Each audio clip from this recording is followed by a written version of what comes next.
Selamat siang. Assalamualaikum warahmatullahi wabarakatuh. Waalaikumsalam warahmatullahi wabarakatuh. Waalaikumsalam warahmatullahi wabarakatuh. Baik, akses internet di tempat Anda stabil atau bermasalah? Terkadang stabil, terkadang tidak, Bapak. Iya, Ada yang Kak, sama.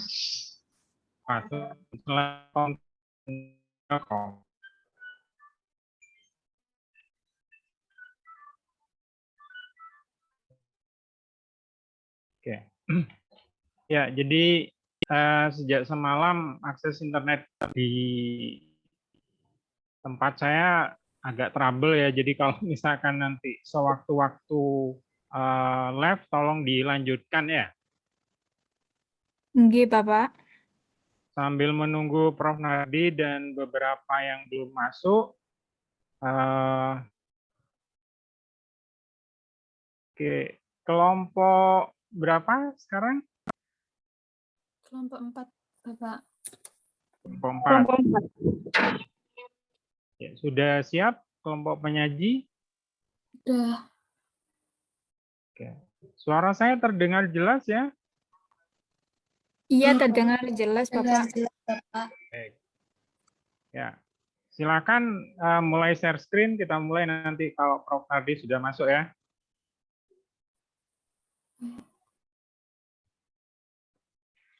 Maaf, Pak. Ini materi dari kelompok 4 itu ada revisi. Jadi itu nanti diupload lagi atau bagaimana? Iya, nggak apa-apa. Jadi yang hari ini yang dipresentasikan yang terbaru ya? Iya. Ya. Baik, terima kasih, Bapak. Izin share screen ya, Bapak. Ya, silakan.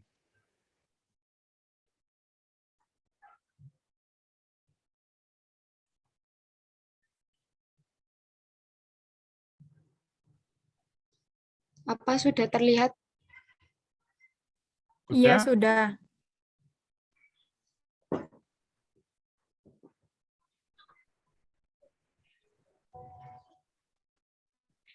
Oh, sambil dicek ya, apakah Prof. Nardi sudah masuk atau belum?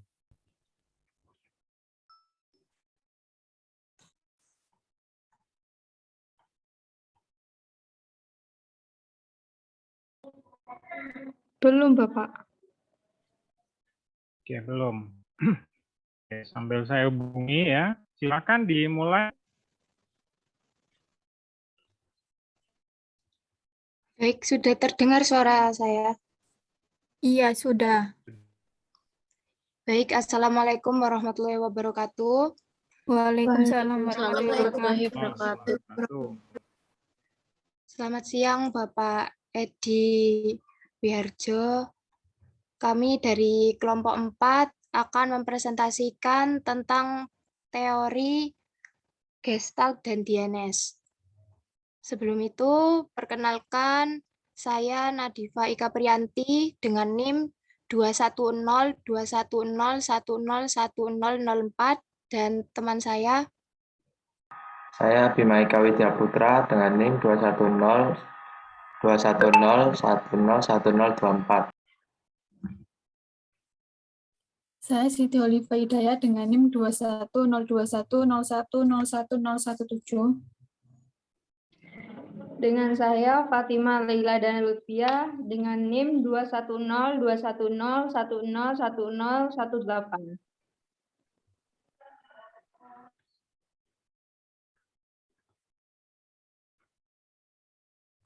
Sejarah dan pengertian teori Gestalt. Peletak dasar teori Gestalt merupakan merek Watermark yang mempelajari tentang pengamatan serta problem solving.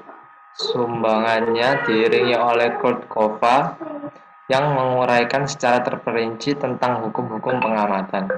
Setelah itu, Wolfgang Kohler yang mempelajari tentang insights pada simpanse. Pengertian teori Gestalt. Gestalt merupakan suatu teori yang menerangkan proses anggapan lewat pengorganisasian komponen-komponen sensasi yang mempunyai ikatan, pola maupun kemiripan menjadi kesatuan.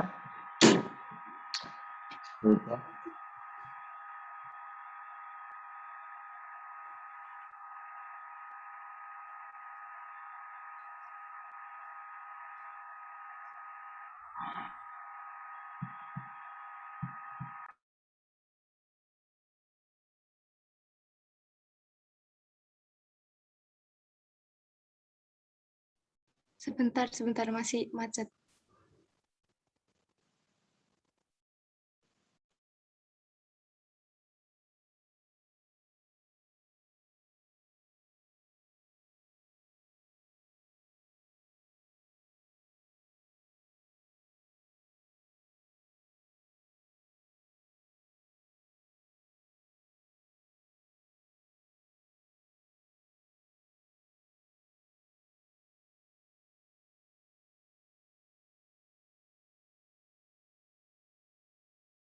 Apa sudah terlihat? Iya, sudah. Iya. Selanjutnya, tokoh teori Gestalt. Pertama, Mark Weddermer, lahir pada tanggal 15 April 1880 di Praha, Australia, Hongaria. Meninggal pada tanggal 12 Oktober 1943 di New Rochelle, New York. Mark Weddermer yang meneliti persepsi yang terintegrasi dalam gerak. Yang kedua ada Kurt Kova, lahir pada tanggal 17 Maret di Berlin, Jerman. Meninggal pada tanggal 22 November 1941 di Northampton, Massachusetts. Kurt Kova yang menguraikan secara rinci mengenai hukum-hukum persepsi. Dan yang terakhir, Wolfgang Kohler, lahir pada tanggal 21 Januari 1887 di Tallinn, Estonia, meninggal pada tanggal 11 Juni 1967 di New Hampshire, Amerika Serikat. Wolfgang Kohler yang meneliti tentang inseks pada simpanse.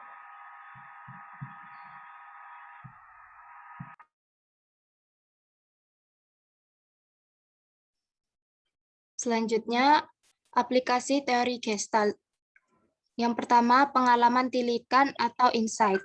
Tilikan memegang peranan yang penting dalam perilaku. Yang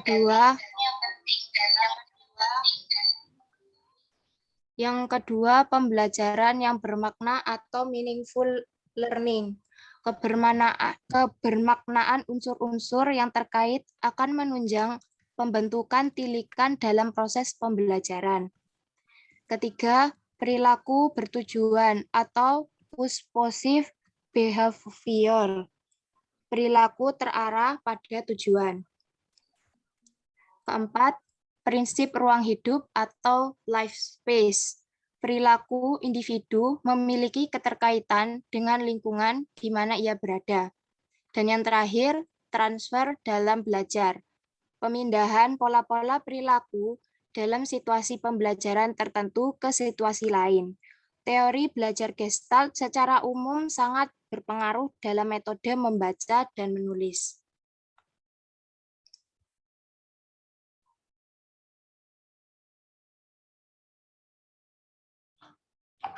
Selanjutnya, penerapan teori Gestalt dalam matematika.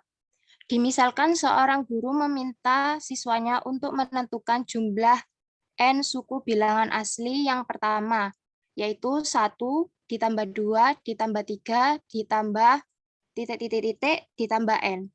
Untuk mengarahkan siswa pada pengenalan struktur, maka guru dapat membantu dengan memberikan masalah yang lebih sederhana, yaitu jumlah 10 suku bilangan asli yang pertama, 1 ditambah 2 ditambah 3 ditambah titik-titik tambah 10.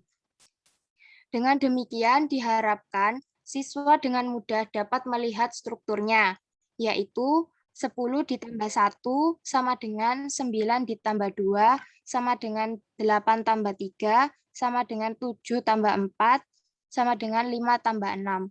Sehingga 1 tambah 2 tambah 3 tambah titik-titik-titik tambah 10 sama dengan dalam kurung 10 tambah 1 ditambah dalam kurung 9 tambah 2 ditambah dalam kurung 8 tambah 3 ditambah dalam kurung 7 tambah 4 ditambah dalam kurung 6 tambah 5 sama dengan 11 ditambah 11 ditambah 11 ditambah 11 ditambah 11 sama dengan 5 kali 11 sama dengan 10 dibagi 2 dikali 10 tambah 1.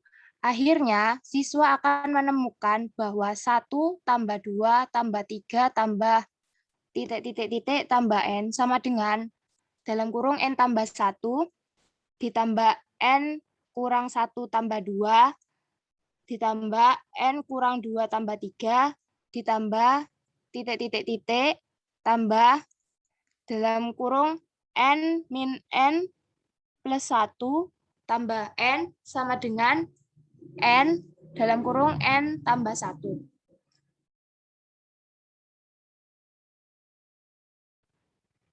Kelebihan dan kelemahan teori Gestalt. Kelebihan, teori ini lebih melihat manusia sebagai seorang individu yang memiliki keunikan, di mana mereka harus berhubungan dengan lingkungan yang ada di sekitar mereka.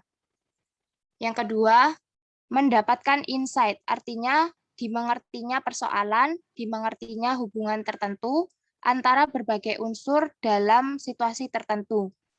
Sehingga hubungan tersebut jelas dan akhirnya didapatkan kemampuan memecahkan masalah. Untuk kelemahannya, yang pertama, menurut Gestalt, sesuatu yang dipelajari dimulai dari keseluruhan, maka dikhawatirkan akan menimbulkan kesulitan dalam proses belajar, sebab beban yang harus ditanggung sangatlah banyak. Yang kedua, pemecahan masalah sangat tergantung kepada pengamatan. Apabila dapat melihat situasi dengan tepat, maka masalah akan dipecahkan.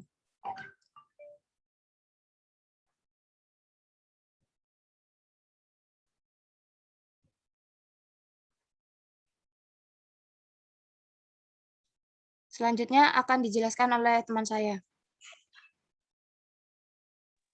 Baik, selanjutnya teori Denes, sejarah dan pengertian.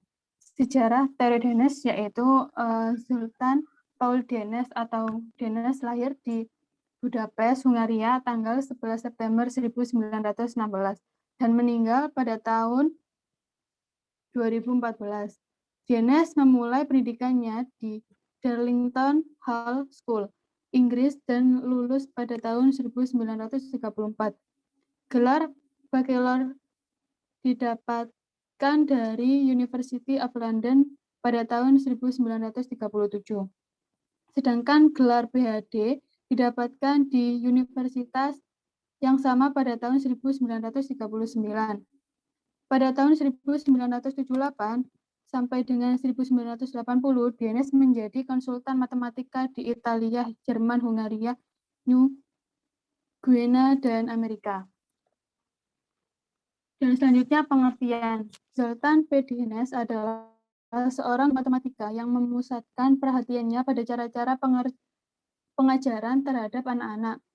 Teori Denes dalam instruksi matematika adalah penggunaan benda-benda konkret dalam bentuk permainan dan harus dilakukan dengan hati-hati dalam susunan atau urutan pembelajaran agar lebih menarik dan mudah untuk dipelajari siswa.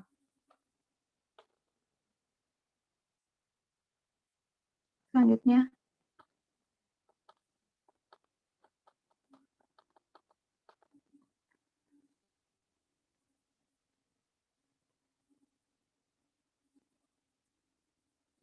next.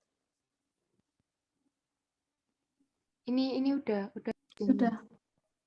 Oh ya, ini. Prinsip teori Denes. Teori Denes mengharuskan beberapa prinsip bagian dalam pembelajaran matematika. Yang diantaranya yang pertama yaitu prinsip konstruktivitas, di mana pelajar haruslah memahami konsep sebelum memahaminya dengan analisa yang logik. Dan yang kedua yaitu prinsip perubahan perseptual, yaitu di mana anak-anak diarahkan dengan berbagai keadaan atau pengalaman supaya dapat memaksimalkan konsep matematika. Dan yang ketiga yaitu prinsip dinamik atau dinamik prinsip, di mana anak-anak mempelajari proses pemahaman konsep dari percobaan atau pengalaman ke penetapan klasifikasi dalam membentuk satu konsep. Dan selanjutnya yang keempat yaitu prinsip variabilitas matematika atau mathematic variability principle, di mana setiap konsep matematika mencantumkan variabel-variabel yang esensial yang perlu dibuat bermacam-macam bila generalisasi dari konsep-konsep matematika itu telah tercapai. Dengan begitu, pelajar dapat mempunyai kemampuan untuk membuat suatu generalisasi. Artinya, dengan masalah yang bermacam-macam, maka banyak konsep yang masuk. Karena dengan situasi yang berbeda, maka ide matematikanya juga akan berkembang.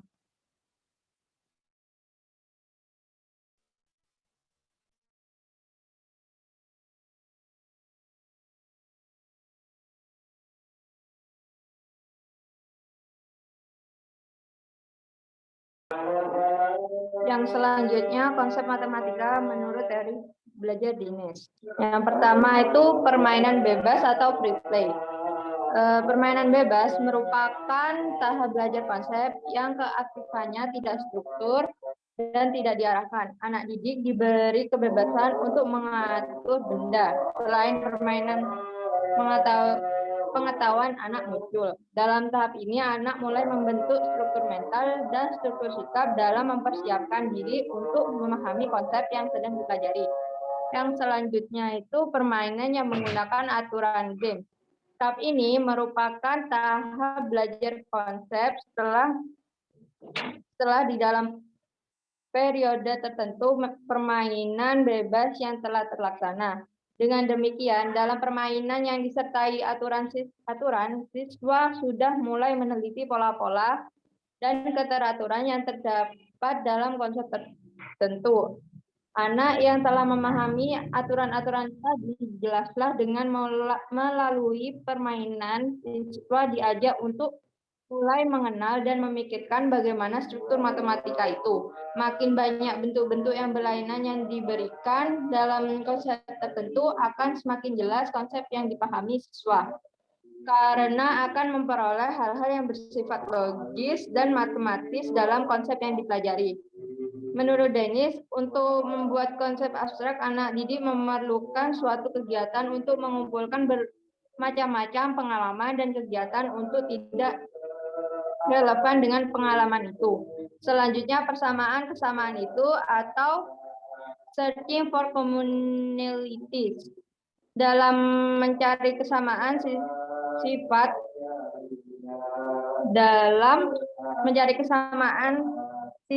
siswa mulai diarahkan dalam kegiatan menemukan sifat-sifat kesamaan dalam permainan yang sedang diikuti untuk melatih dalam mencari kesamaan sifat ini. Guru perlu mengarahkan mereka dengan mentranslasi kesamaan struktur dari bentuk persamaan lain. Translasi ini tentu tidak boleh mengubah sifat-sifat abstrak yang ada di dalam permainan semula.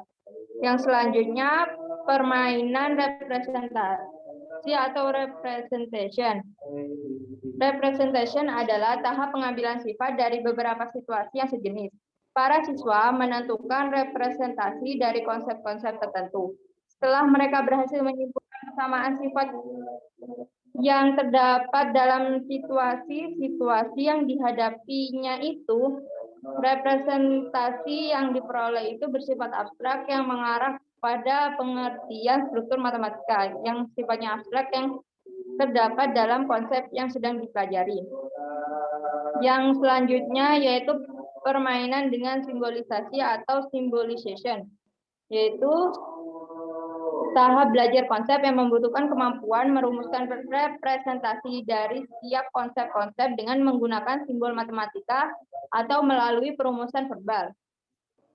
Yang selanjutnya itu permainan dengan formalisasi atau formalization, merupakan tahap belajar konsep yang terakhir. Dalam tahap ini, siswa dituntut untuk mengarahkan sifat-sifat konsep dan kemudian merumuskan sifat-sifat baru konsep tersebut.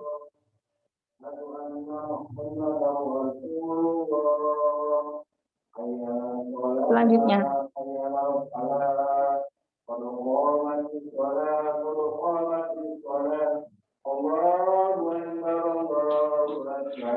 kelebihan teori Dennis, yaitu yang pertama, karena teori Dennis ini menggunakan permainan-permainan matematika yang konkret dan bersifat menyenangkan, maka poin matematika dalam bidang ini akan melekat sangat lama dalam pikiran siswa.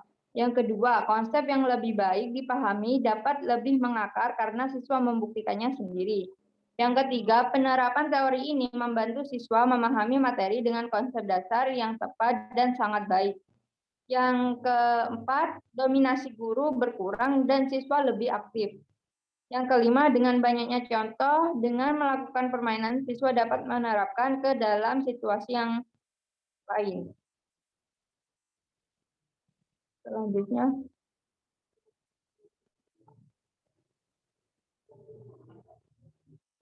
kelemahan teori Dennis. Yang pertama, tidak semua materi dapat menggunakan teori belajar Dennis karena teori ini lebih mengarah ke permainan. Yang kedua, tidak semua siswa memiliki kemampuan yang sama. Yang ketiga, bila pengajar tidak memiliki kemampuan mengarahkan siswa, maka siswa cenderung hanya bermain tanpa berusaha memahami konsep.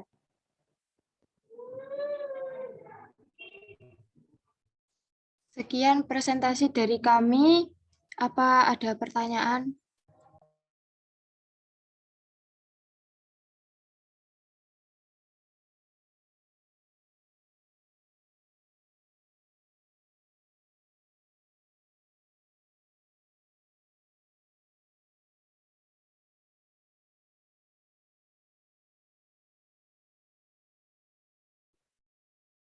Puji, silakan Puji.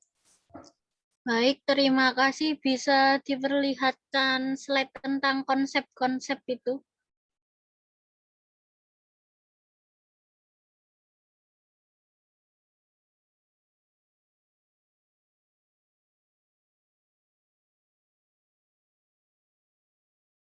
Ini bukan.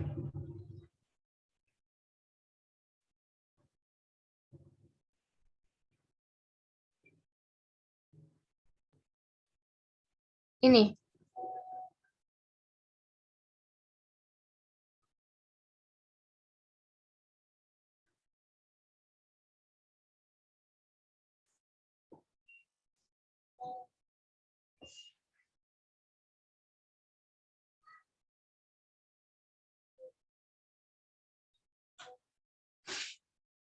Ini Puji.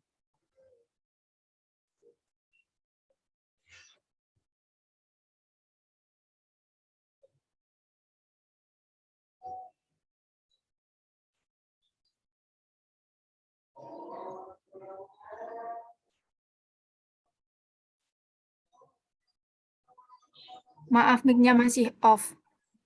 Iya, maaf. Itu kan yang prinsip variabilitas matematika, kan setiap konsep matematika menyertakan variabel-variabel yang esensial. Nah, variabel yang esensial itu seperti apa? Bisa dijelaskan dan diberikan contohnya? Terima kasih.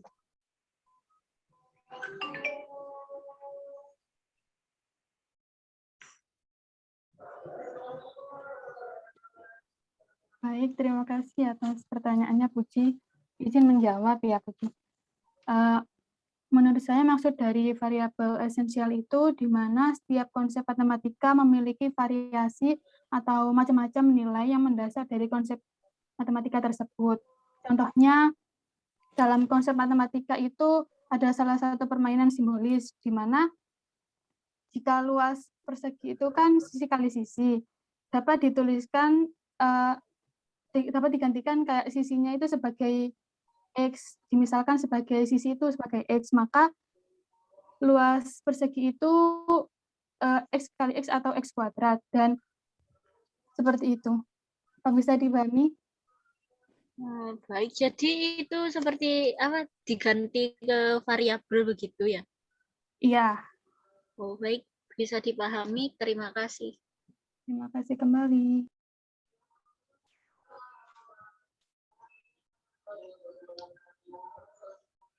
Selanjutnya Ega Ayu.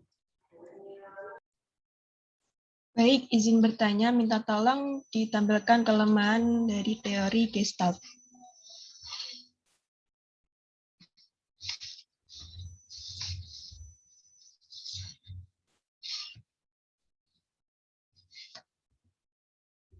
Itu kan kelemahannya pemecahan masalah sangat tergantung kepada pengamatan. Nah, apabila kalian menggunakan teori ini, bagaimana kalian mengatasi anak didik yang tidak dapat memecahkan suatu masalah dari pembelajaran yang kalian terapkan?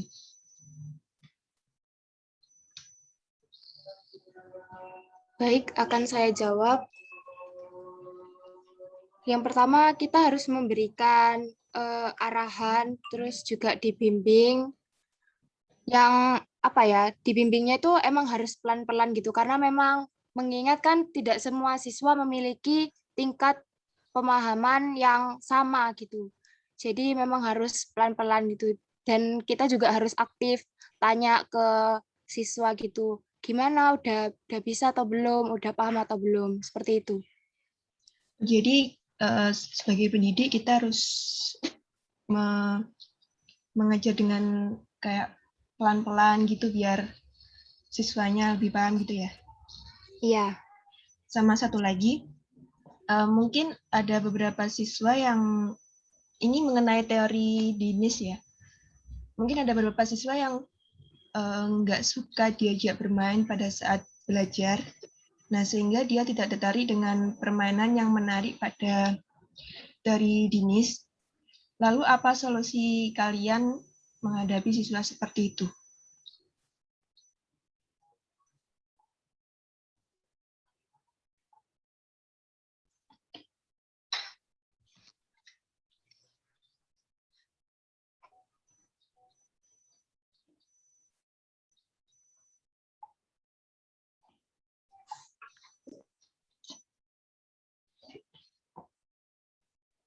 Baik, tunggu sebentar ya. Ya.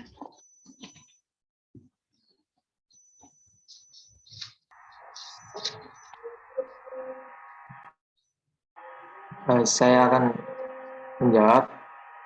Untuk misal ada anak yang tidak tertarik atau tidak suka dengan permainan tersebut, itu mungkin bisa ganti dengan permainan dengan jenis yang berbeda gitu.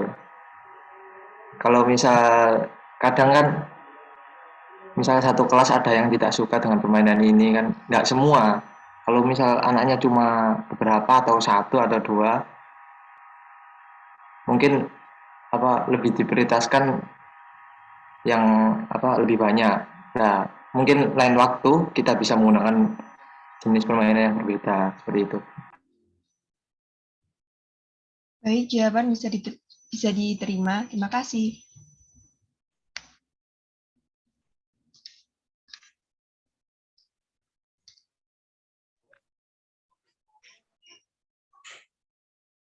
Selanjutnya Maidinda. Izin bertanya yang teori Gestalt. Itu menurut Gestalt kan sesuatu yang dipelajari dimulai dari keseluruhan. Maka dikhawatirkan akan menimbulkan kesulitan dalam proses belajar. Nah, maksudnya dari sesuatu yang dipelajari dimulai dari keseluruhan itu bagaimana? Terus seperti apa contoh dari sesuatu yang dipelajari dari keseluruhan itu? Dan mengapa hal tersebut menimbulkan beban yang sangat banyak sehingga bisa membuat kesulitan dalam proses belajar? Baik, akan saya jawab. Maksudnya langsung secara keseluruhan itu mempelajari semua secara bersamaan. Jadi nggak ada subbab, terus ya intinya langsung semua gitu, nggak ada subbab-subbab. Terus contohnya dalam mengerjakan aljabar, itu hanya dijelaskan aljabar itu apa. Terus langsung dikasih contoh, tanpa diajarkan kalau ada operasi ini, itu cara ngerjainnya gimana. Ya, terus juga nggak diajarin ketentuan-ketentuan apa aja gitu yang ada di aljabar.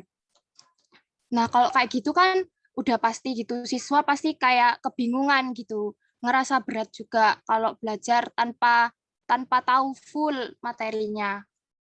Seperti itu. Baik, terima kasih. Sama-sama.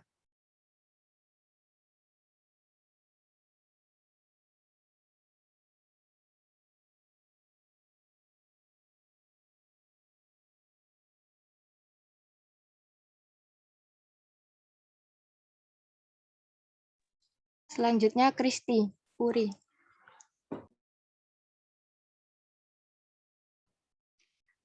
Baik, bisa ditunjukkan slide 11.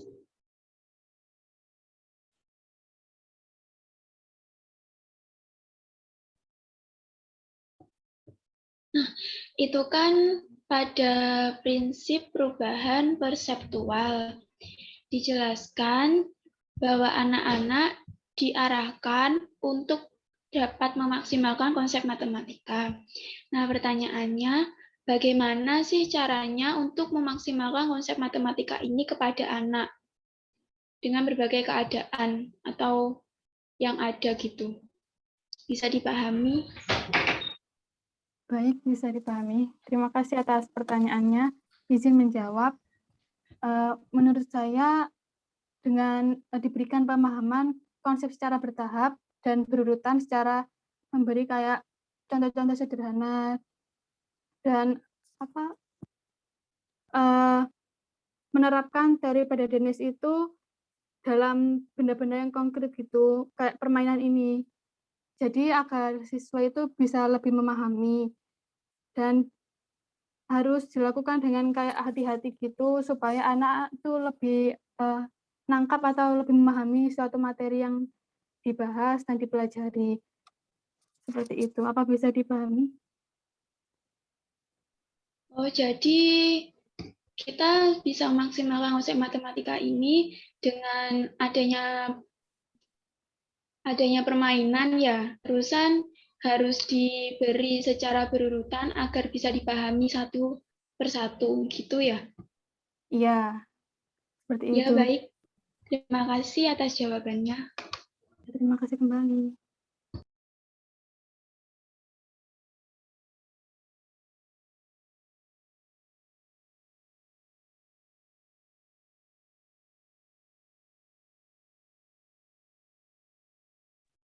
Selanjutnya Alfiatul Hidayah.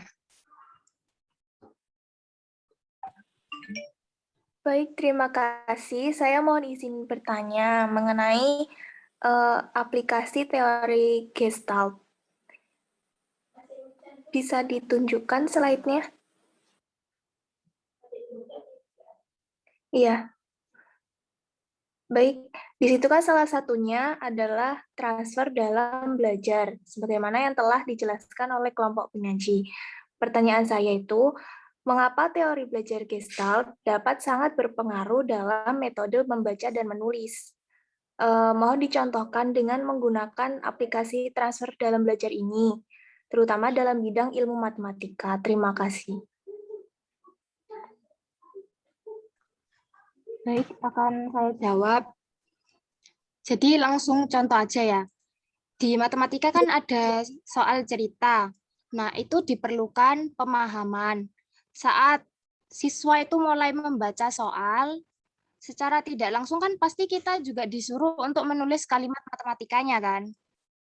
Nah, terus habis itu dari situ aja itu udah mempengaruhi gitu. Kalau transfer dalam belajar itu juga mempengaruhi membaca sama menulis.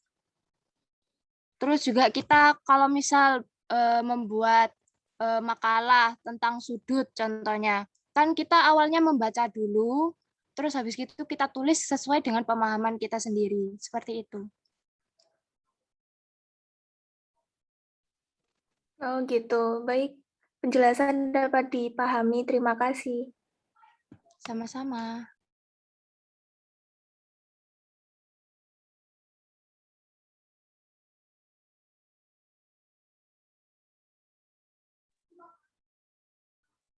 Selanjutnya Alia Oktavia. Baik, saya akan bertanya tentang kelebihan teori Gestalt, yaitu siswa berhubungan dengan lingkungan yang ada di sekitar kita. Mereka dalam pembelajaran matematika, apakah materi-materinya dapat diterapkan sesuai dengan kelebihan yang ada di lingkungan ini? Terima kasih. Ya, baik, akan saya jawab. Tentu saja bisa. Semua pelajaran yang didapat sama siswa kan pasti berguna di kehidupan sehari-hari gitu kan. Misal contohnya gitu, kalau kita mau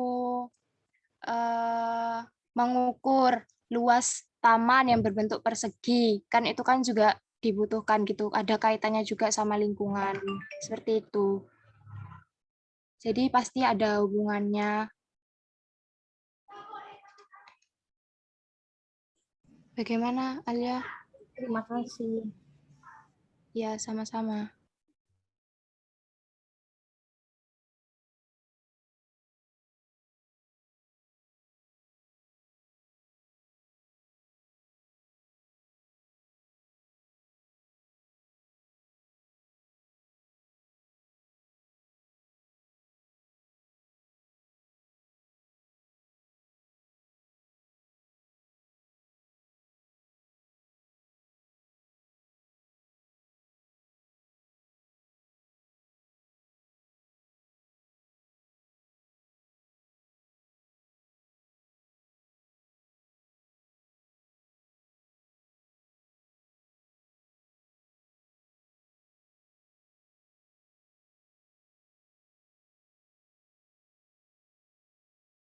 Selanjutnya Andini.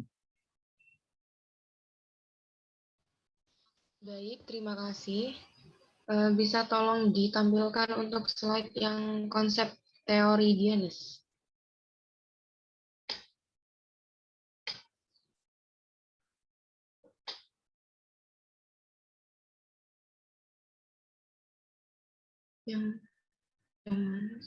Nah, iya yang ini. Saya mau bertanya. Saya izin bertanya. Salah satu konsep teori Diogenes yaitu permainan dengan formalisasi, di mana itu kan setiap siswa dituntut untuk mengurutkan sifat-sifat konsep dan kemudian merumuskan sifat-sifat baru. Nah, padahal kan kita tahu kemampuan setiap siswa itu berbeda. Bagaimana jika ada siswa yang tidak mampu merumuskan tersebut? Sebagai pengajar, bagaimana kalian mengatasi hal tersebut? Kemudian juga tolong berikan contoh sifat-sifat baru dari suatu konsep itu bagaimana, terutama dalam ilmu matematika. Terima kasih. Kalau contohnya itu anak didik, kan misalnya anak didik itu harus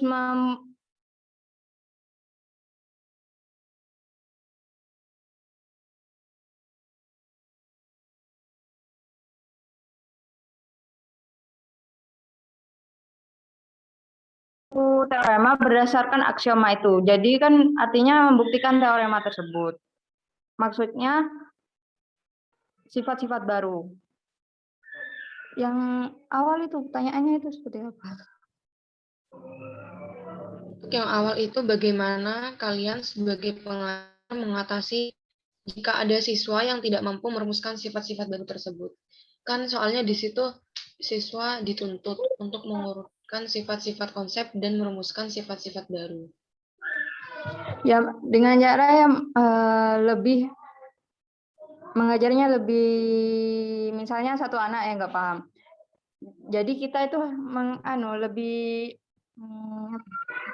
lebih diajarkan lebih lagi gitu dari yang lain, atau pelan-pelan supaya anak itu mungkin bisa memahami gitu. Mungkin kan tiap anak kan ada yang kayak bisanya itu pelan-pelan, adanya yang kadang bisa gurunya seperti biasa itu udah paham, kadang cuma kasih simbolnya, oh ini gini, oh paham gitu. Apakah bisa dimengerti? Oh, berarti kalau misalnya ada anak yang nggak paham nih, misalnya salah 2 atau salah 3 dari mereka.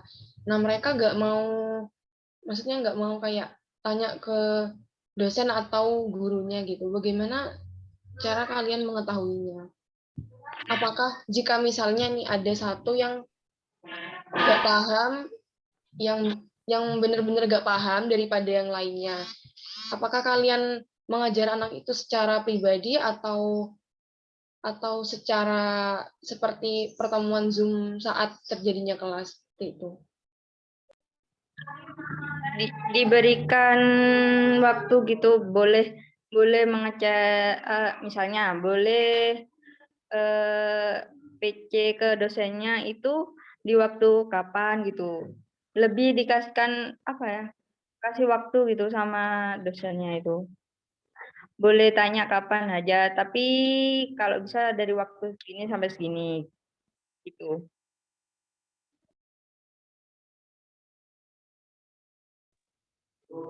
Apa sudah terdengar? Oh iya, baik, bisa terima kasih. Iya, sama-sama.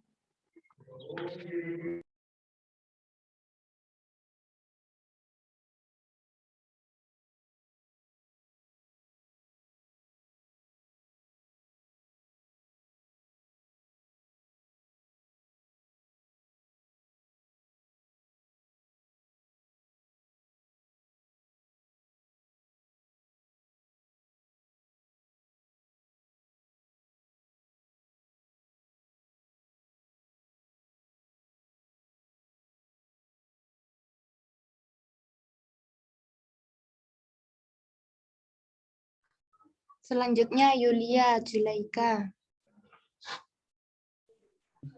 Terima kasih. Bisa ditunjukkan slide yang kelemahan teori dinas.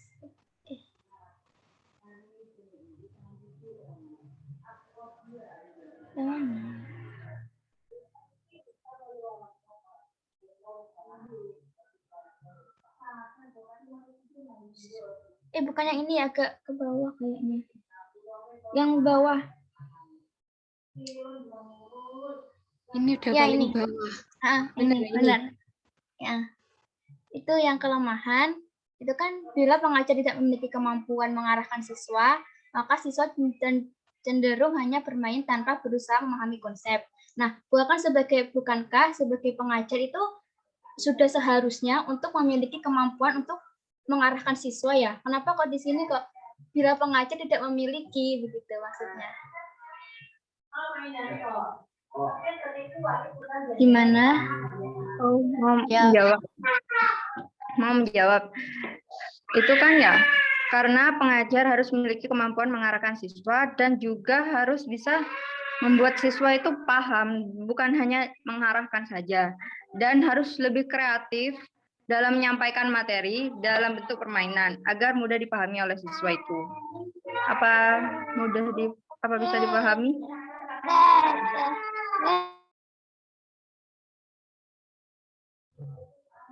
Ya baik, terus ada lagi yang di atas. Kelemahan yang teori Gestalt. Apa ya ini namanya?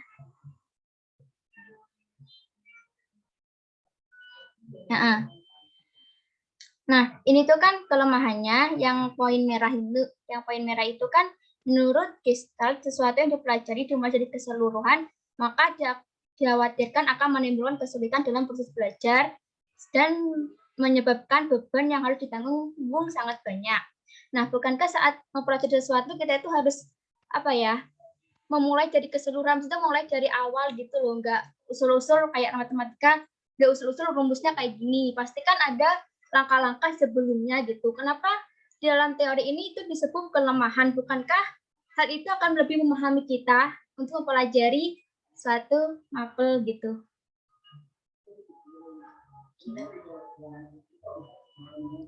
Gimana? Baik, Baik, akan saya jawab.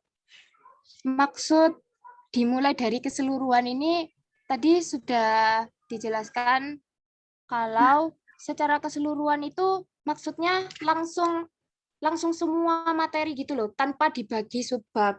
Jadi kan kalau misalnya nggak ada subbab gitu, langsung semua dipelajari kan juga beban gitu ke siswanya. Apalagi kalau misalnya siswa itu punya pemahaman yang kurang. Nah, makanya itu masuk ke kelemahan teori ini gitu. Apa bisa Baik, terima dipahami? kasih. Bisa. Sama-sama.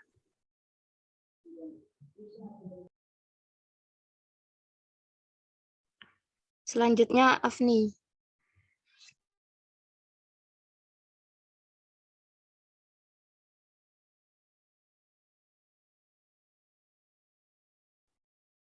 Afni. Baik, terima kasih. Saya ingin bertanya mengenai kelemahan teori Gestalt. Ini kan akan menimbulkan kesulitan dalam proses belajar karena beban yang harus ditanggung sangatlah banyak. Nah, misalkan kan kalian tahu sendiri, siswa itu kan mempelajari semua mata pelajaran yang lebih dari 10 mata pelajaran. Nah, pastikan ada salah satu mata pelajaran yang tidak bisa difahami. Maksudnya tidak bisa difahami secara menyeluruh tadi.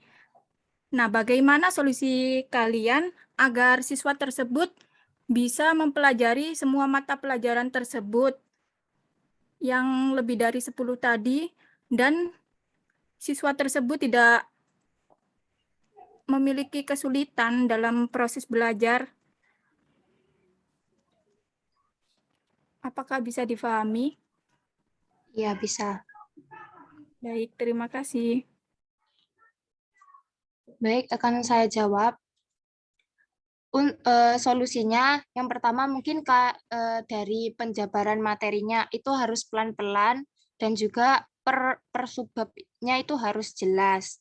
Terus juga sering melakukan tanya jawab. Mungkin kan kalau sering tanya jawab kan jadinya murid juga terbiasa dan paham sama konsep dari materinya untuk menguji siswa gitu. Jadi pemahamannya itu bisa merata gitu di semua pelajaran. Ya memang semua siswa itu nggak nggak semua siswa itu bisa benar-benar memahami semuanya gitu. Tapi mungkin dengan latihan dan pembiasaan tanya jawab seperti itu bisa sedikit demi sedikit itu membuat siswa itu paham gitu. Iya, untuk tanya jawab ya. Nah, tidak semua guru bisa menerapkan tanya jawab tersebut. Jadi, terkadang kan guru ada yang tidak mengerti keadaan siswanya yang memiliki banyak tugas seperti itu. Jadi, siswa lebih susah dalam memahami pembelajaran tersebut. Bagaimana? Apakah bisa memberi solusi? Nah, kalau seperti itu, kita juga sebagai guru juga harus sering mengingatkan gitu. Kayak kalau kalian itu ada yang nggak paham bisa ditanyakan gitu. Jadi di sini juga siswa dituntut aktif untuk terus bertanya gitu. Karena kan ya namanya guru ya juga nggak bisa lihat mana yang belum paham, mana yang sudah paham. Kalau muridnya sendiri yang bilang gitu kan jadi tahu gitu. Jadi memang harus Iya. siswanya juga ikut berpartisipasi gitu. Iya, dan juga kan terdapat siswa yang pasif kayak ini tidak paham tapi malu bertanya. Apakah itu kalian memberi kayak les secara pribadi atau bagaimana? Selama guru tidak sibuk dan juga murid memang mau gitu kalau ada privat gitu ya bisa-bisa saja gitu. Seenggaknya siswa itu juga meskipun semalu apapun itu kalau memang mau bisa kan pasti ada niatan untuk bertanya sama gurunya seperti itu. Ya, baik, jawaban bisa diterima. Terima kasih banyak. Sama-sama.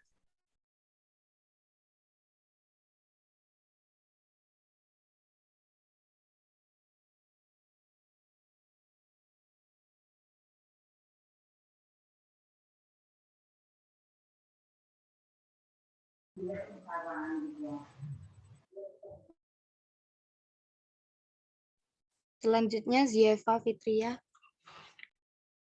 Terima kasih. Saya mau bertanya untuk slide 12.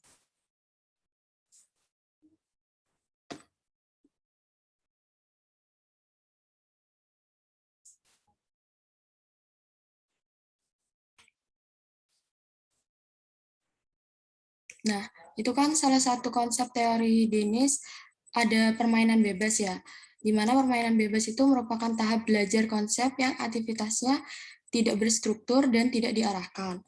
Lalu pertanyaan saya, apakah konsep permainan bebas tersebut bisa digunakan dalam pembelajaran matematika? Kalau misalnya nggak bisa, tolong dijelaskan alasannya.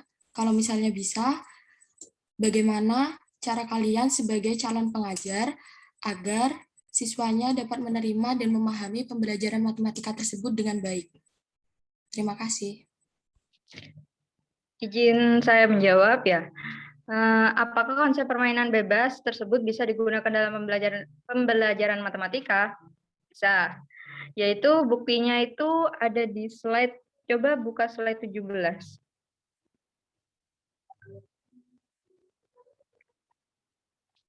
Apakah bisa slide 17?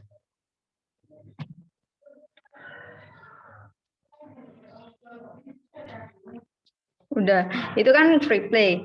Disediakan beberapa kubus siswa yang menyusun 3 kubus dalam 1, 2, dan 3 kolom. Maksudnya itu kita cuma ngasih free play itu terserah siswanya mau dibentuk bagaimana. Intinya itu kita kasihkan 3 kubus mau diposisikan seperti bagaimana. Apa paham? Atau misalnya slide 16. Coba slide 16. Itu menginstruksikan siswa secara berpasangan menyusun puzzle yang telah dipersiapkan guru di dalam sebuah amplop. Itu puzzle-nya itu acak, terserah ada siswanya boleh menyusun warna biru sama kuning, boleh sama hijau atau sama merah. Pokoknya itu terserah siswanya. Nanti baru ada tahap selanjutnya. Seperti itu. Baik, bisa dipahami. Oh, sama slide nomor 7.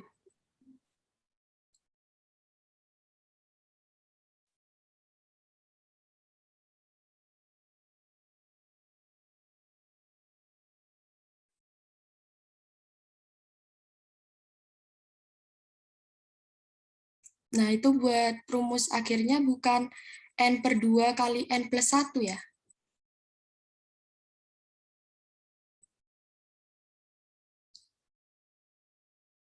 Buat yang ini. Kan sama kayak ini harusnya. Oh iya. Oh iya, itu Maaf. ada salah Salah ketik. Oh ya. Maaf. Makasih Ya, sudah nggak apa-apa. diingatkan. Ya, terima kasih jawabannya. Ya, sama-sama.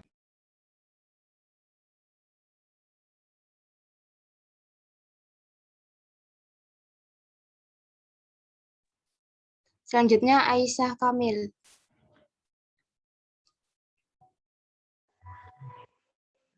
Baik, itu yang untuk jawaban dari pertanyaan Jeva kan yang free play itu terserah anaknya ya. Itu berarti materinya itu, berarti free play itu harus sesuai dengan materi yang diberikan itu ya. Meskipun harus terserah anaknya, berarti materinya tetap harus sesuai gitu ya. Kan free play. Free play itu kan terserah anaknya. Kita cuman memberikan misalnya puzzle. Puzzle kan kita kasih puzzle.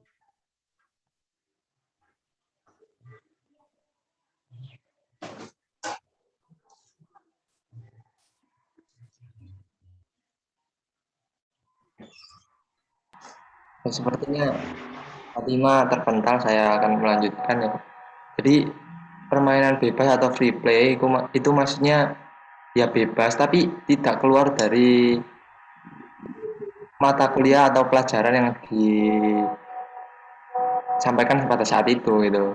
Jadi misal materinya operasi penjumlahan, ya kita dikasih sebuah permainan, tapi tetap dalam konsep pembelajaran penjumlahan itu, tapi permainannya ya bebas, nanti ada tahap selanjutnya seperti itu.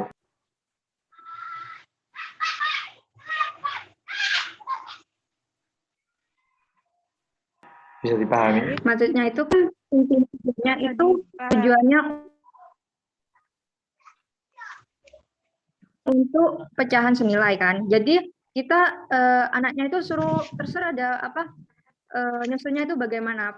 Intinya itu nanti semuanya itu semua barisnya itu senilai seperti itu. Nanti baru ada tahap selanjutnya yang nanti ada aturannya seperti itu. Apa bisa dipahami? Baik, bisa dipahami. Saya juga mau bertanya tentang kelemahan teori Dines.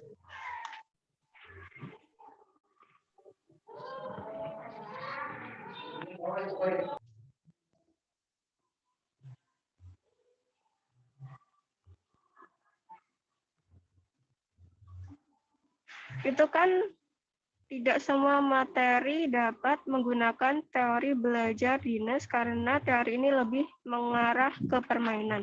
Bisa berikan contoh materi apa yang tidak bisa diajarkan menggunakan teori ini? Mungkin ya, tapi saya masih belum menemukan benar-benar itu materi yang tidak bisa menggunakan teori belajar Dines. Kemungkinan itu fungsi limit sama turunan sinus turunan trigonometri seperti itu.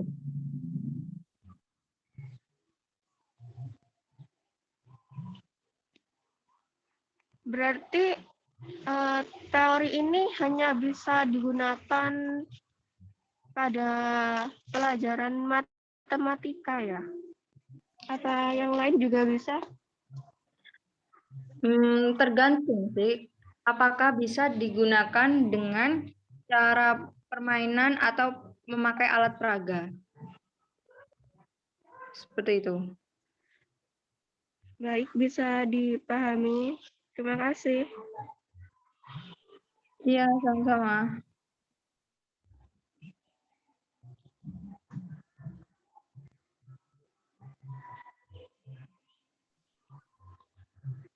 Selanjutnya Faikotul.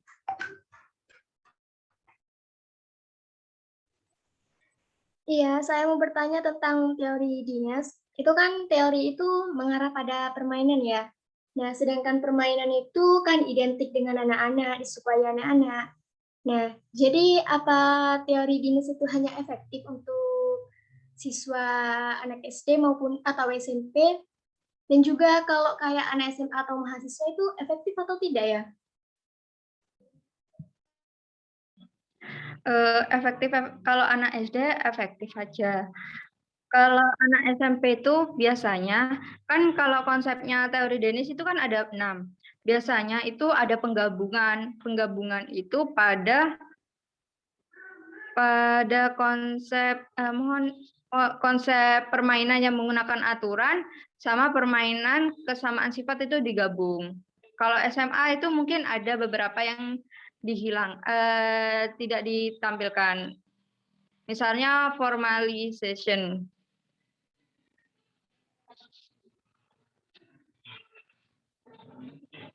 Kenapa? Itu. Kenapa? Formalization kan itu harus dasarnya kan harus mengerti aksioma sehingga bisa membuktikan teorema. Pada anak SMA itu biasa sepengalaman saya, setahunya saya itu sama gurunya itu dikasih kayak masalah, nanti kita itu harus kasih masalah, terus sama gurunya itu dikasih tahu kalau ada seperti aksioma itu. Nanti bisa dibuktikan kalau itu asal muasalnya. dengan permainan. Seperti itu. Jadi kalau kayak anak SD, SMP itu masih dibilang efektif ya? Kalau kayak SMA atau Iya. mahasiswa itu masih belum, gimana ya, nggak terlalu efektif gitu ya? Sepertinya seperti itu. Kan SMA itu kan sudah bisa tanpa teori Dennis ini tujuannya ini kan untuk supaya anak siswa itu merasa kalau matematika itu tidak susah gitu dengan cara menggunakan permainan atau pakai alat peraga seperti itu. Mau bertanya satu lagi. Nah, itu kan konsep teori Dennis itu berarti terurut ya? Iya, urut. Iya. Terima kasih jawaban dipahami. Ya, sama-sama.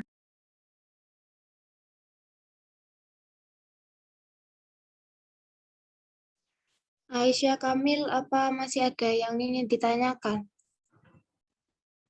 Oh, maaf, sudah tidak ada. Lupa. Ya. Baik, mungkin itu dari kelompok kami. Sekian, terima kasih. Wassalamualaikum warahmatullahi wabarakatuh. Waalaikumsalam warahmatullahi wabarakatuh. Waalaikumsalam warahmatullahi wabarakatuh. Baik. Sudah cukup banyak tadi yang disampaikan oleh kelompok penyaji.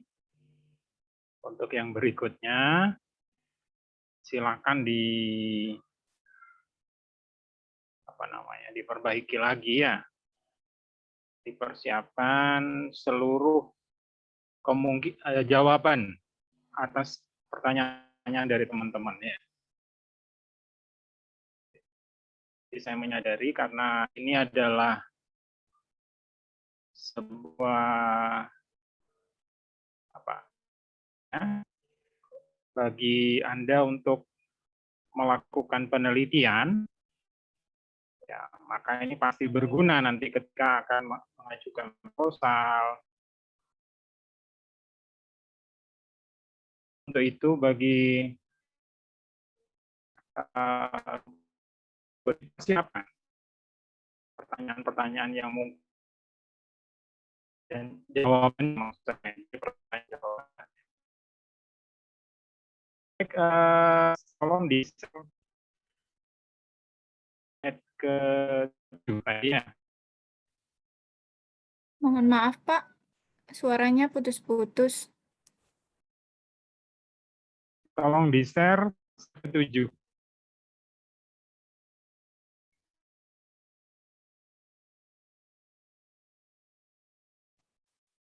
Mungkin di share screen kali ya. Tolong di-share. Screen slide Slide ke-7. Oh ya, saya menyampaikan karena tadi terlempar.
Permisi. Ya, coba diperhatikan slide ke-7. Ini tentang pola bilangan ya. Masih ingat pola bilangan apa ini? 1 ditambah 2 tambah 3. Barisan. Bilangan apa yang dimulai dari 1? Bilangan asli. Bilangan asli. Jadi ini adalah pola bilangan asli. Nah, kita diminta untuk menghitung berapa jumlah sekian bilangan asli pertama. Satu contoh misalkan, berapakah jumlah 5 bilangan asli pertama? Maka 1 ditambah 2.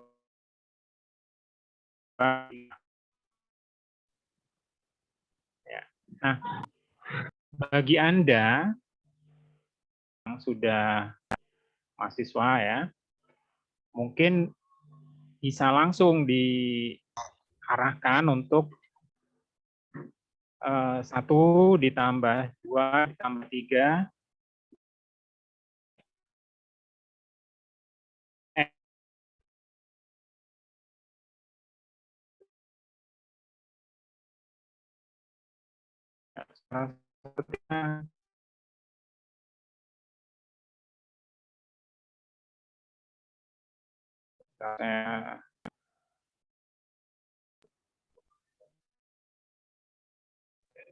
Sudah terdengar kembali?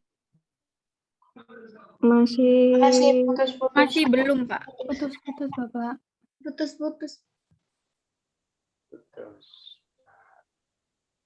Ya, jadi saya tidak bisa menggunakan akses WiFi di rumah karena sejak semalam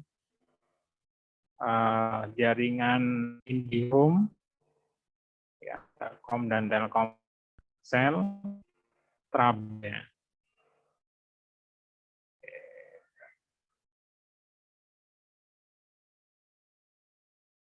Nah, saya ulangi lagi.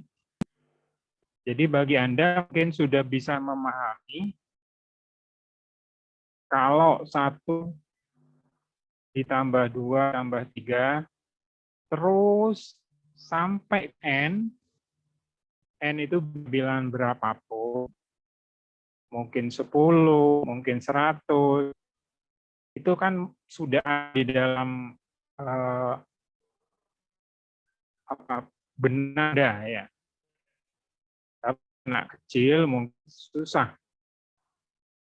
Makanya dibuat biasanya menggunakan file.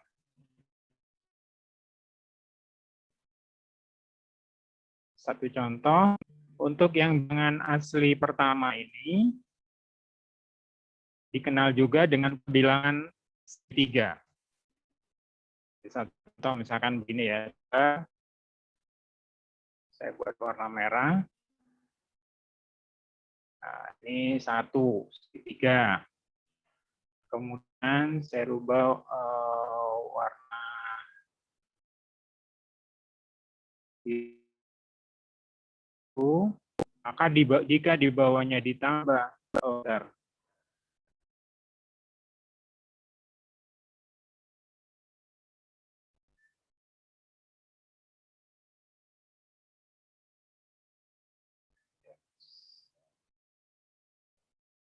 nah, segitiga lagi ditambah 2 segitiga, maka jumlahnya menjadi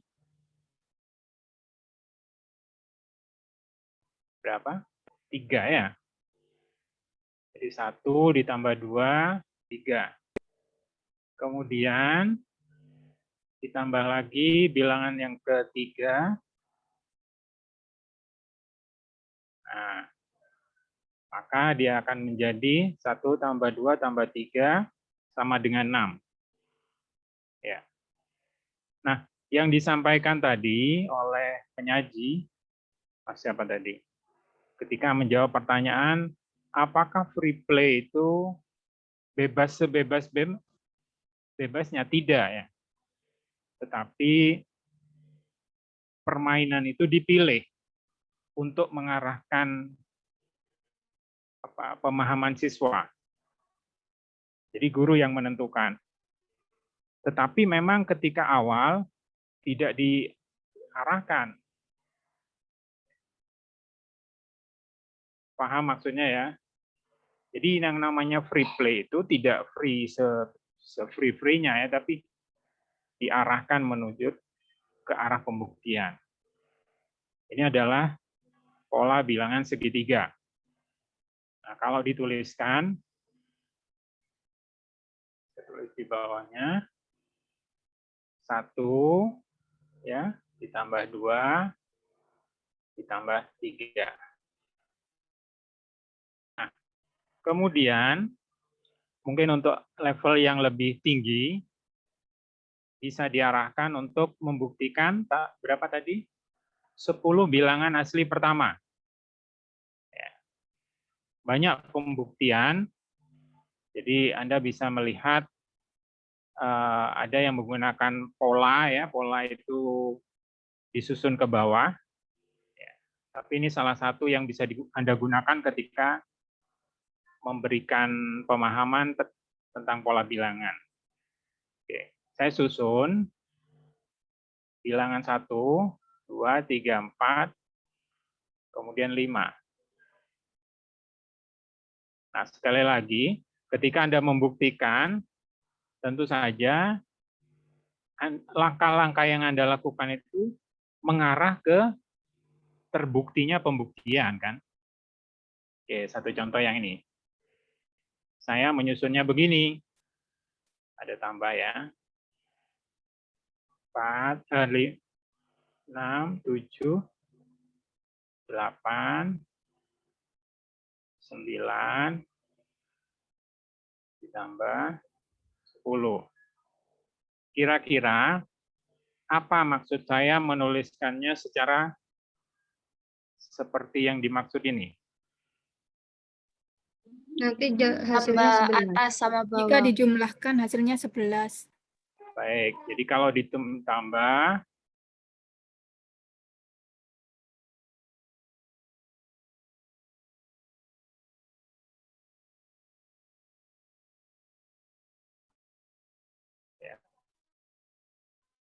ya. Ada berapa 11?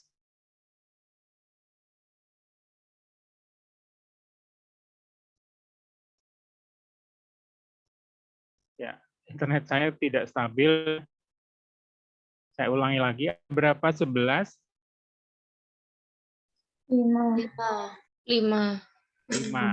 Tadi kita akan membuktikan atau menghitung berapa jumlah 10 bilangan asli yang pertama. Kok tiba-tiba muncul 5? Dari mana 5?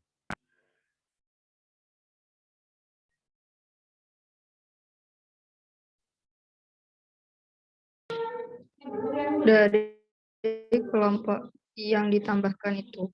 Dari banyaknya angka 11. Ya, betul, dari banyaknya angka 11. Tapi kan kenapa muncul 5 gitu?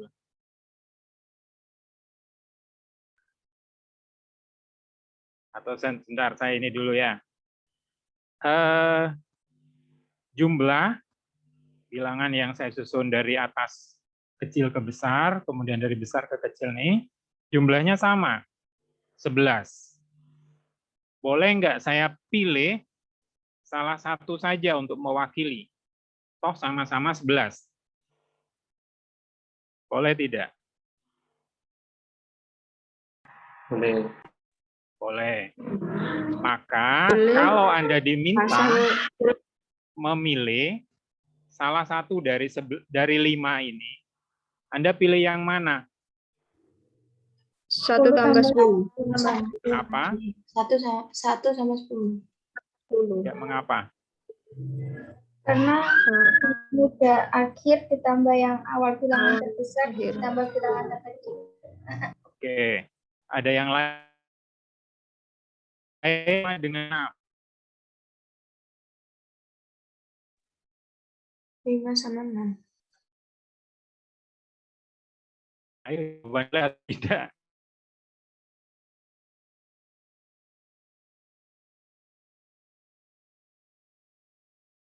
Ya, kan 5 kan cantik ya. 5 ditambah 6 ya, berurutan. Boleh, salah boleh ya, tapi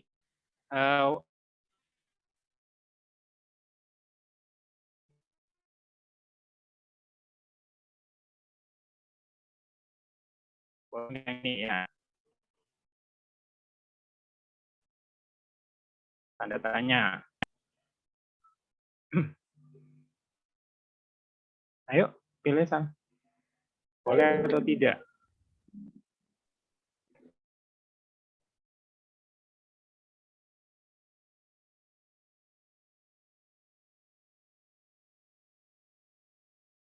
Oke, saya minta Afni Nur Rosida. Iya, Pak.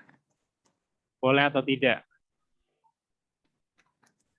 Mungkin boleh karena ini nilainya apabila dijumlahkan itu sama semua. Nilai yang Sama, ya. terkecil ditambah yang terbesar dengan yang ini, yang tengah-tengah 5 dan 6. Hasilnya juga sama 11. Oke. Jadi pada prinsipnya sih sama ya. Tetapi dari sekian pilihan ini, kalau kita milih 5 dan 6, ya ini gampang untuk bilangan 1 sampai 10. Ya, kalau misalkan kita diminta untuk menghitung 100 bilangan asli pertama, tengah-tengahnya berapa? 51. 50 dan 51. 55. Masih mungkin ya. Kalau misalkan 996, tengah-tengahnya berapa?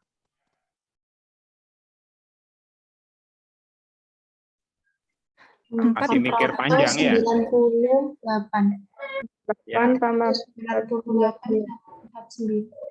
Pada prinsipnya bisa dihitung ya, tetapi membutuhkan waktu. Akan lebih mudah kalau kita pilih yang ini. Kenapa? Karena yang satu itu adalah bilangan pertama. 10 ini adalah bilangan terakhir.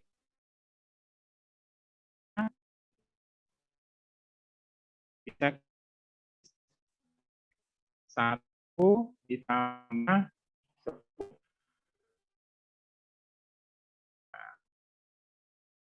Atau nanti 1 ditambah dengan N. Jadi ini saya maksud ketika membuktikan sesuatu, ya kita pilih langkah-langkahnya. Supaya nanti pembuktian itu terbukti atau berhasil. Saya ulang lagi, ini tadi jumlahnya 11. A 5. Dari mana 5 itu? N bagi 2 atau 10 bagi 2. Ya, dari total bilang asli yang ditanyakan dibagi 2. Oke, ditulis apa? Pertanyaan tadi kan 1 tambah 2 tambah 3 tambah 4 tambah 5. Ini kan tambah 6, tambah 7, dan seterusnya sampai 10. Nah, ini potong di tengah-tengah. Jadinya seperti ini.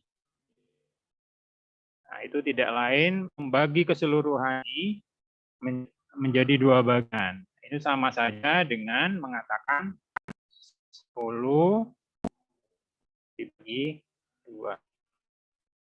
Atau yang ini sama dengan N per 2. Oke, cukup jelas ya? Iya, Bapak, bisa dipahami. Bisa dipahami. Pukul berapa sekarang? 40 ya. Nah, coba Anda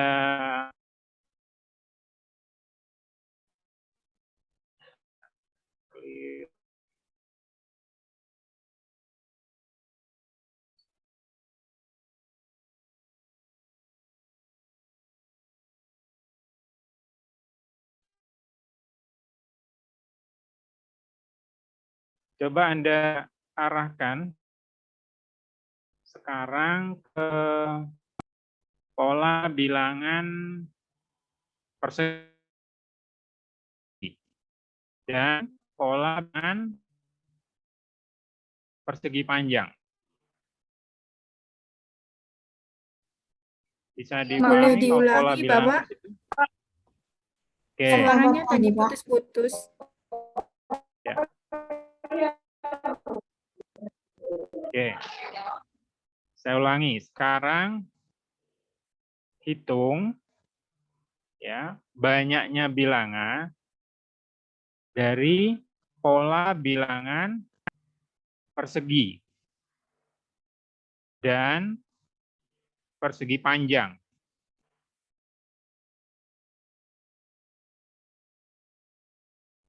Kalau digambarkan, ya coba yang persegi.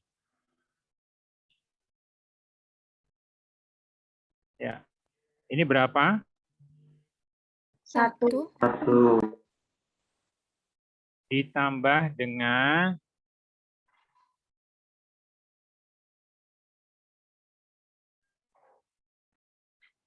berapa? 3. Ditambah 3 membentuk sebuah persegi Iya. dengan ya kan? Persegi kan ya? 2 kali 2. Kemudian kalau ditambah lagi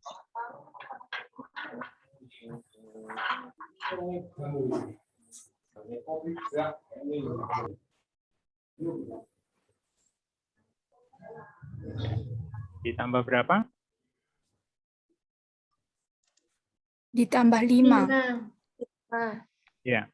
Maka sebenarnya ini adalah bilangan apa? Bilangan persegi. Persegi. Pola bilangan. Tuh, kok bilangan persegi? Ganjil. Pola bilangannya persegi. Bilangan ganjil. Ganjil. Di 1 ditambah 3. 5. Nah, coba Anda perhatikan ya. Kalau jumlah 1 bilangan pertama sama dengan 1. 2 bilangan pertama sama dengan berapa? 4. 3 bilangan pertama. 9. Sudah ketemu polanya? Sudah. Maka ini tidak lain adalah Bilangan kuadrat. lain berapa?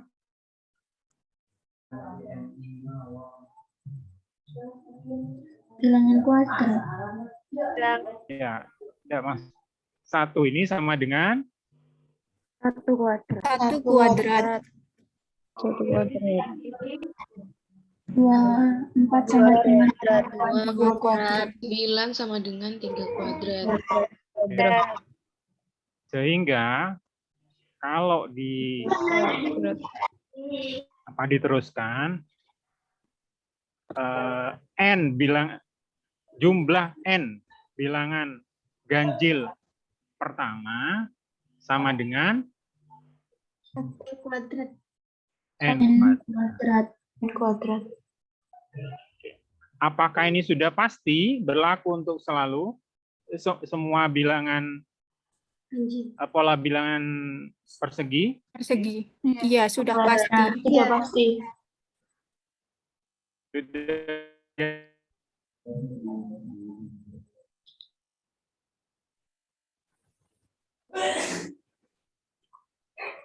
Ya, ini ya sudah membuktikan Untuk 10 bilangan pertama, si bilangan ganjil pertama sama dengan berapa? Maaf Pak, suaranya putus-putus. Untuk 10 bilangan ganjil pertama, jumlahnya berapa?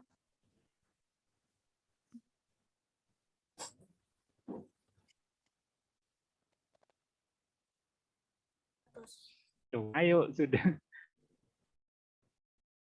Jumlah 10 bilangan ganjil pertama 19 mungkin. berapa? Sama dengan 10 pangkat 100,2. Tetap selalu ada pertanyaan ya. Kalau 11 gimana? Kita buktikan lagi. 12 gimana? Itu selalu ada pertanyaan seperti itu. Bahkan kalau misalkan kita berhasil membuktikan 1000 bilangan ganjil sama, maka akan bertanya, gimana kalau 1001 gitu ya. Terus pasti pertanyaan, maka kita gunakan yang namanya pembuktian secara induktif. Ya. Induktif itu gimana? Untuk K dengan apa? Ya, N sama dengan 1 ya. Terus N sama dengan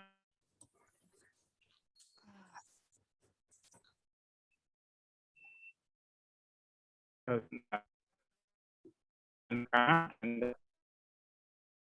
aduh.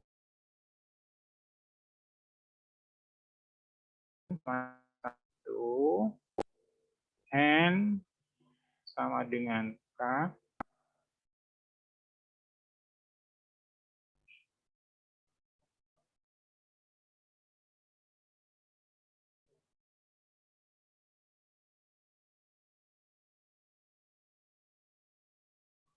Ya, saya tulis di bawahnya ya.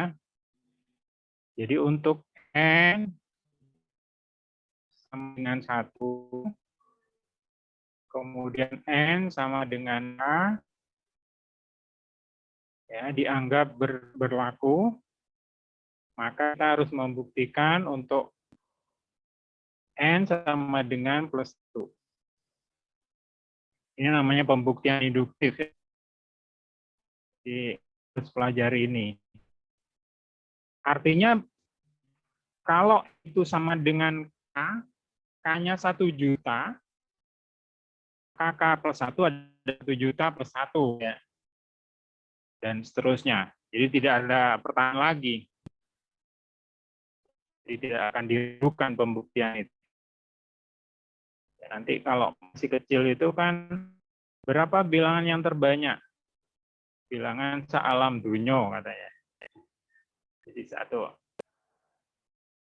Oke.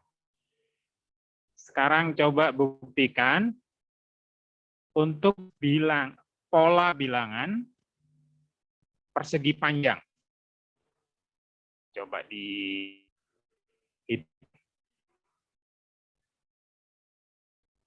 kalau tadi bilangan persegi itu melambangkan pola bilangan ganjil. Kalau persegi panjang,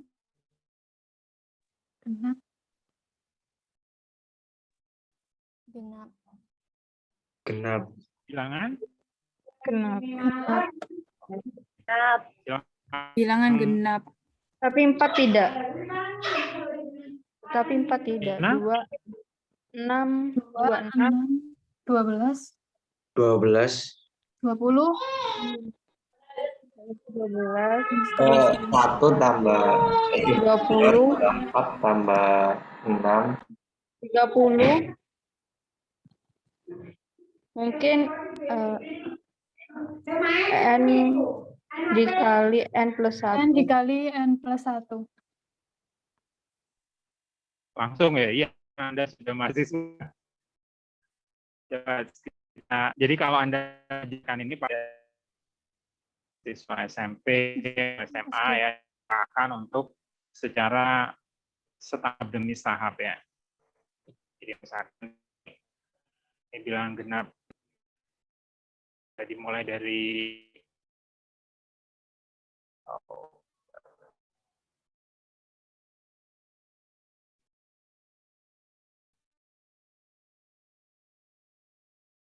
nol masuk bilangan genap atau bukan?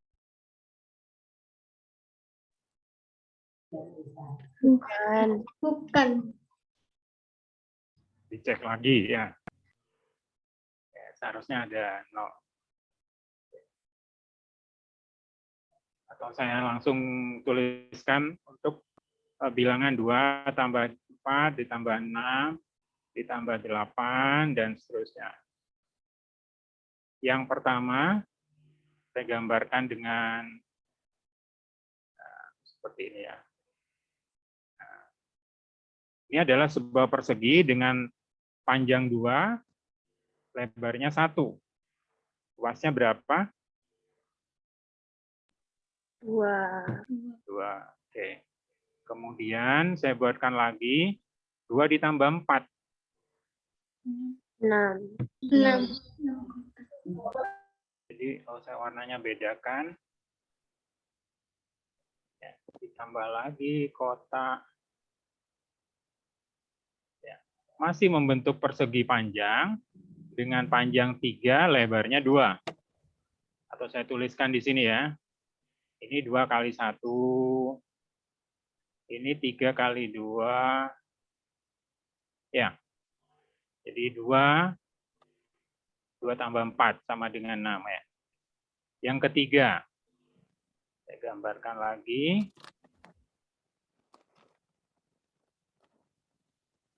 Nah, kemudian merah.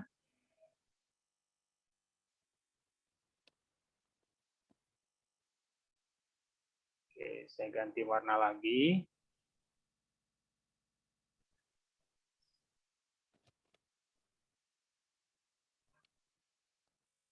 Ya, ini akan membentuk sebuah persegi berapa?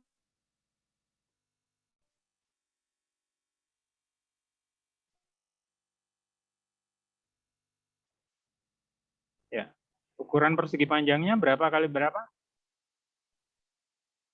4 kali 3. 4 kali 3.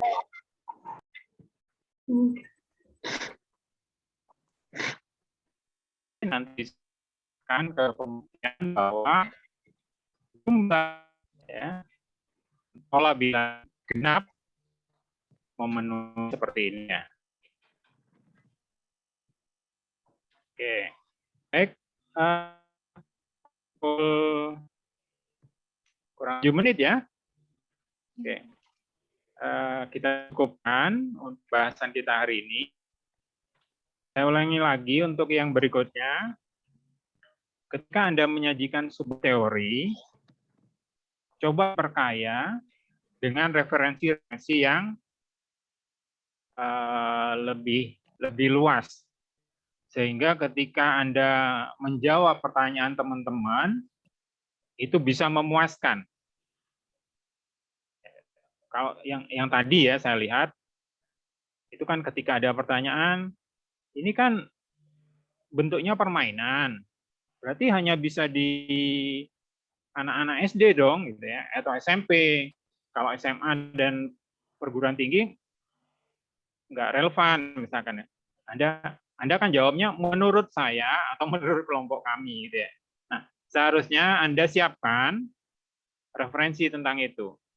Jadi menurut penelitian ini bisa juga diterap, misalkan seperti itu. Paham ya maksudnya ya? Ya, Pak, paham. Ya, untuk penyaji berikutnya, kelompok-kelompok berikutnya, di samping secara teoritis, ya Anda menghafalkan atau menyajikan materi ini, coba diperkaya. Misalkan, oh ini nanti kalau misalkan ada teman dari kelompok lain menanyakan ini, jawabannya apa? Gitu ya. Dicari referensinya ya. Oke.